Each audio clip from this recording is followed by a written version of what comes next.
예, 오늘 오전에 유세버스 사고로 숨진 안철수 후보 측의 선대위원장과 운전기사님의 연결식이 있었습니다. 화면부터 보겠습니다. 이번에 만약 안철수 대표께서 어떤 판단을 하신다면은 그때 미뤄졌던 합당 같은 것들도 당연히 저희가 검토하는 단계가 돼야 된다고 생각하고요.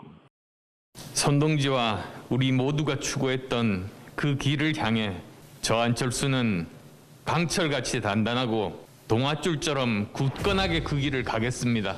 반드시 이겨서 반칙과 특권 없는 세상, 기득권 없는 공정한 세상, 정직한 사람들이 존중받고 땀 흘린 만큼 인정받는 세상 만들겠습니다. 안 후보 완주 의지 밝혔습니다. 내용 보니까 어떤 풍파에도 굴하지 않겠다. 이렇게 받아들이면 되겠습니까? 네, 제가 이제 그 안철수 후보를 한 달 전쯤에 인터뷰를 해봤거든요. 아하. 네. 그래서 이제 처음에 인터뷰를 시작할 때도 물어보고 끝날 때도 다시 한번 여쭤봤어요.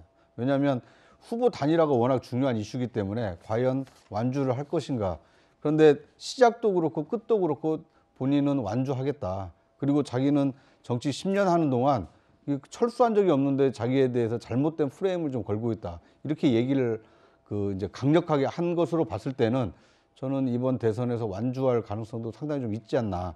그리고 더더군다나 지금 시작은 굉장히 좀 뭐랄까 순탄하지는 못했거든요. 안타까운 사고가 발생했죠. 그렇습니다. 그러니까 후보 등록하는 날은 아내 기저질환이 있는 아내가 이 코로나 확진 판정을 받아서 이제 병원에 실려갔고 또 선거운동 첫날은 또 이렇게 불의의 사고로 이 선거운동원이 이렇게 사망하는 사고가 있었기 때문에 굉장히 본인 개인적으로는 힘들겠지만 그 힘듦으로 인해서 자기가 왜 정치를 하는지 이것을 초심을 잃지 않는다라면 후보 등록 이후에 이 대선 투표일까지 계속 완주하려고 하지 않을까. 저는 개인적으로 그렇게 생각을 해봅니다. 가장 직전에 인터뷰를 하셨기 때문에 구체하지 않게도 더 이 질문 하나 드릴게요. 네.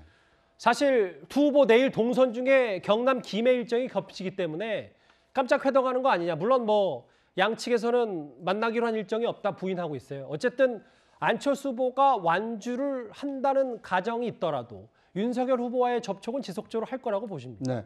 그러니까 이제 정치가 생물이라고 하는 이유가 나 혼자 뛰는 그 마라톤이 아니거든요. 그러니까 상대와 함께 호흡을 맞추고 또 새로운 어떤 이 가능성을 열 수 있는 이 여지가 있기 때문에 생물이라고 하는 건데 윤석열 후보가 안철수 그 후보가 제시했던 이 국정 비전, 그 다음에 정권을 교체해서 하려고 했던 어떤 국정에 대한 어떤 여러 구상, 이것을 전격적으로 수용하고 함께 하자. 당신 혼자는 어렵겠지만 나랑 하면 더 그걸 잘할 수 있지 않겠느냐. 진정성을 가지고 안철수 후보를 설득해낸다라면 저는 단일화 가능성이 안 후보는 완주하고 싶지만 이 윤석열 후보의 더 진정성 있는 어떤 호소에 안철수 후보가 마음을 열 가능성도 좀 일말의 가능성은 좀 있지 않나 하는 생각을 주말부터는 다시 유세를 시작한다고 하니까요. 안철수 후보의 메시지도 저희가 잘 지켜보겠습니다.